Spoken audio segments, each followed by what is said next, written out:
সালাম আলাইকুম প্রিয় ভিউয়ার্স, আপনাদেরকে বর্তমান ইরান আমেরিকা ইসরায়েলের যুদ্ধের প্রকৃত তথ্যটি দিচ্ছি।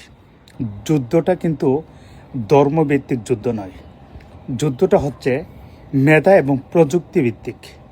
কারণ আমাদের মধ্যপ্রাচ্যের সাথে তাদের কোনো যুদ্ধ নেই, দ্বন্দ্ব নেই। তাহলে দ্বন্দ্বটা কিসের?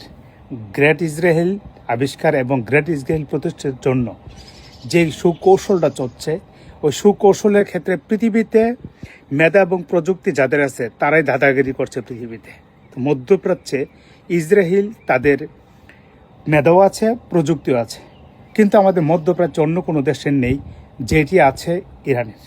এখন তাদের মাথা ব্যথা হচ্ছে ইরান যদি প্রতিষ্ঠিত হয়ে যায় প্রযুক্তি এবং মেধা দিয়ে, তাহলে ইসরায়েল এখানে দাদাগিরি করতে পারবে না মধ্যপ্রাচ্যের।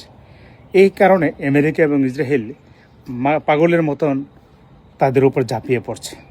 আর আমাদের যারা আছে তারা তো তারাই, তাদের কথা বলে আর লাভ নেই। প্রকৃত যুদ্ধটা হচ্ছে ইরানকে মেধা এবং প্রযুক্তিতে প্রতিষ্ঠিত হতে দেওয়া হবে না। কারণ তারা প্রতিষ্ঠিত হলে ইসরায়েলের জন্য বড় হুমকি হবে, কারণ তারা মধ্যপ্রাচ্যে দাদাগিরি করতে পারছেন না। এবং গ্রেট ইসরায়েল তৈরি করতে হলে যেই এরিয়াটা ইসরায়েলের প্রধানমন্ত্রী নেতানিয়াহু ঘোষণা করেছেন, সেটা কখনো বাস্তবায়ন হবে না যদি মেধা এবং প্রযুক্তিতে প্রতিষ্ঠিত হয়ে যায় মধ্যপ্রাচ্যের কোনো দেশ। তাহলে সৌদি আরব, কুয়েত, বাহরাইন, কাতার, এই দেশগুলা এবং আবুধাবি, তারা মেধা এবং প্রযুক্তিতে প্রতিষ্ঠিত না। তারা তাদের সাথে চুক্তিবিধি মাথা নিচু করে চলছেন, যেটা ইরানে করছেন না।